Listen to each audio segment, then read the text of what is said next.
তো হইচই এর one of the most highly anticipated series 'ডাইনি' সেটা বেরিয়ে গেছে। ৬ টা এপিসোডের এই সিরিজ হইচইতে এখন স্ট্রিম হচ্ছে। প্রতিটা এপিসোড এই ধরুন ২৫ থেকে ৩০ মিনিটের ভিতর ঘোরাফেরা করে। তো কিরকম লাগলো? তো স্টোরির ব্যাপারে আমি যদি ছোট করে বলি, লতা আর পাতা ২ বোন। তো পাতা মানে মিমি চক্রবর্তী সে বেটার লাইফ এর এক্সপেক্টেন্স এ নিজের বোনকে অ্যাবান্ডন করে নিজের ফ্যামিলিকে অ্যাবান্ডন করে চলে যায়। তারপর বেশ কিছু বছর পর লতার বিয়ে হয়ে গেছে এবং পাতা লতার সাথে দেখা করতে ফেরত আসে। কারণ সম্পত্তির একটা ব্যাপার আসে এবং দেখতে পায় যে সেখানে তাকে উইচ বা ডাইনি বলে সম্বোধন করা হচ্ছে এবং তাকে জ্যান্ত পুড়িয়ে দেওয়ার একটা প্রথা হতে চলেছে মানে এক্সিকিউট হবে। তো সে রুখে দাঁড়ায়। এবার সেখানে গ্রামবাসী এবং গ্রামবাসীর ভিতরে এক তান্ত্রিক গোছের একজন রয়েছে যে তার বোনকে ডাইনি বলছে। তার বিরুদ্ধে একটা ওয়ান লোকেশন অ্যাকশন থ্রিলার শুরু হয়ে যায়। এবার তার বোনকে সে বাঁচাতে পারবে কি পারবে না সেই নিয়ে হচ্ছে পুরো গল্পটা। বাকিটা জানতে হলে দেখে নিন। দেখুন সিরিজটার ভালো দিক খারাপ দিক বলতে গেলে দেখুন মিমি চক্রবর্তীকে আমার কিন্তু কিক অ্যাস লেগেছে। মানে এই রোলটা যেই ফিজিক্যালিটি ডিমান্ড করছে, যে অ্যাটিটিউড, যে সোয়াগারটা ডিমান্ড করছে সেটা কিন্তু মিমি চক্রবর্তী আনতে পেরেছে এবং সেটা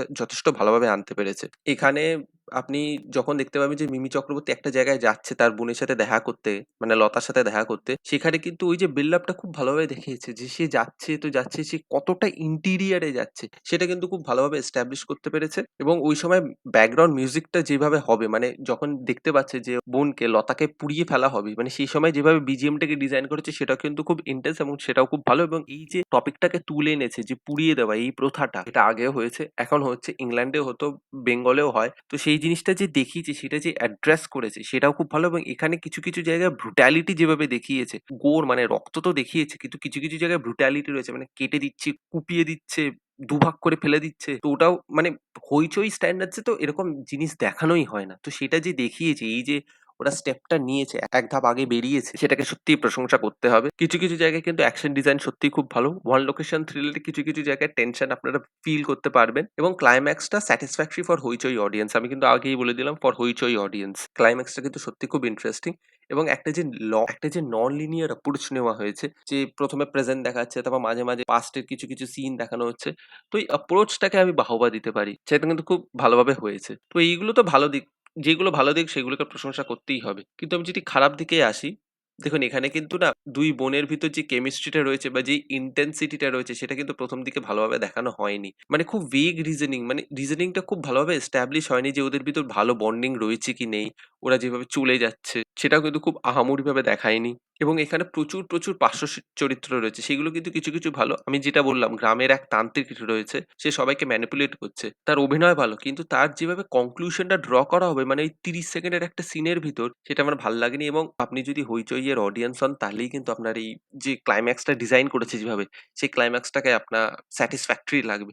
কারণ ক্লাইম্যাক্সটা আমার খুব একটা ভালো লাগেনি। ক্লাইম্যাক্সের ভিতর তেমনি কোনো ডেপথ নেই। খুব একটা হারিড লেগেছে বা হসপিটালেও একটা দেখবেন একটা রেস্কিউ সিনের মতন রয়েছে। মানে সেটাও যেন খুব অ্যাব্রাপ্টলি হচ্ছে। মানে হুট, হুট করে সিনগুলো যেন হয়ে যাচ্ছে। কোথাও কোনো বিল্ড আপ নেই, কোথাও কোনো স্ট্যাটিক শট নেই, তেমনি কিছু নেই। তো সেখানে না আমি টেনশনটা ফিল করতে পারিনি এবং এই যে সিরিজটা রয়েছে এখানে আপনাকে টেনশন ফিল করাতে হবে এবং টেনশন আমি না অনেক জায়গায় ফিল করতে পারিনি। মানে চেষ্টা করা হয়েছে টেনশনটাকে ফিল করানোর কিন্তু টেনশন আমি ফিল করতে পারছি না। কারণ আপনি স্টেকস তো বুঝিয়ে দিচ্ছেন। কিন্তু বাইরে যে ক্রাউডটা রয়েছে সেটা যে পাগল হয়ে যাচ্ছে এবং ভিতরে ওরা যে প্যানিক করছে সেই জিনিসটা আপনি দেখাতে পাচ্ছেন না। ওই প্যানিক জিনিসটা আপনাকে দেখাতে হবে।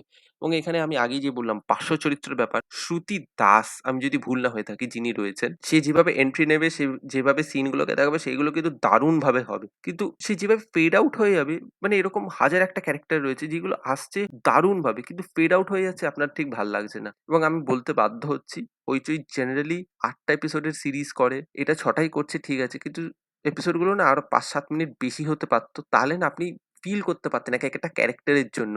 এবং ডাইনি যেভাবে ওকে দেখিয়েছে মানে জিনিসটা না খুব একটা কনভিনসিং লাগছে না। বাট মেবি হয়তো আমি ওই প্রথাটা দেখিনি সেইজন্যই হয়তো এরকম একটা ছোট রিজনিং এর জন্য এরকম ডাইনি হয়ে যাচ্ছে।